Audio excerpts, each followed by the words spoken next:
Yeah, sure. So we're getting ready to go in for astronomy, and it's also graduation time here at Cal.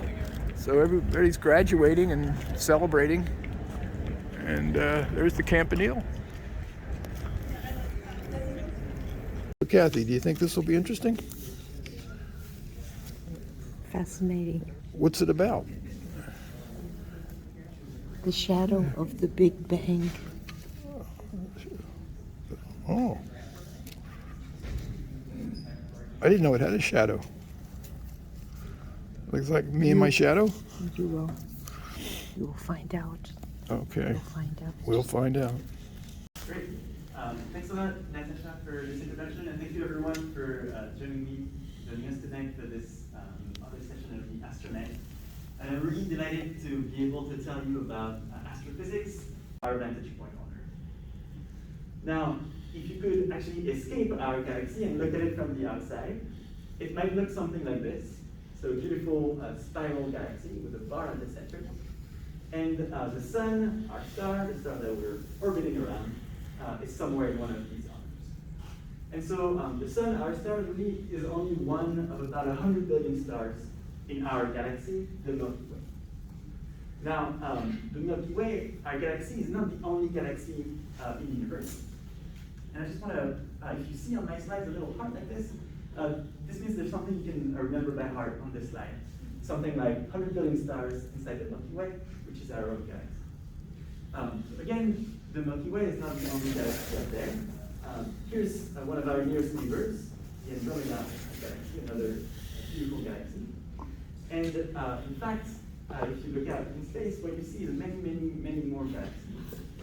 So this is the so-called Hubble Ultra Deep Field, where the Hubble telescope stared at a tiny patch of the sky that had no visible star for a very long time. And pretty much every speck of light that you see in this field of view is an individual galaxy.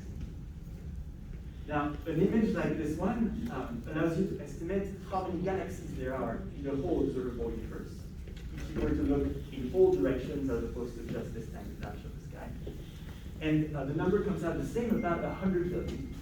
And so I should remember that our universe contains, the observable universe, contains about 100 billion galaxies.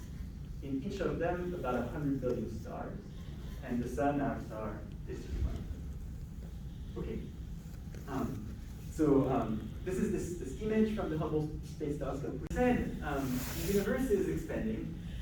So what that means is that if you go back in time, the universe contracts, right? So as you go forward, the universe expands. If you go back in time, it contracts.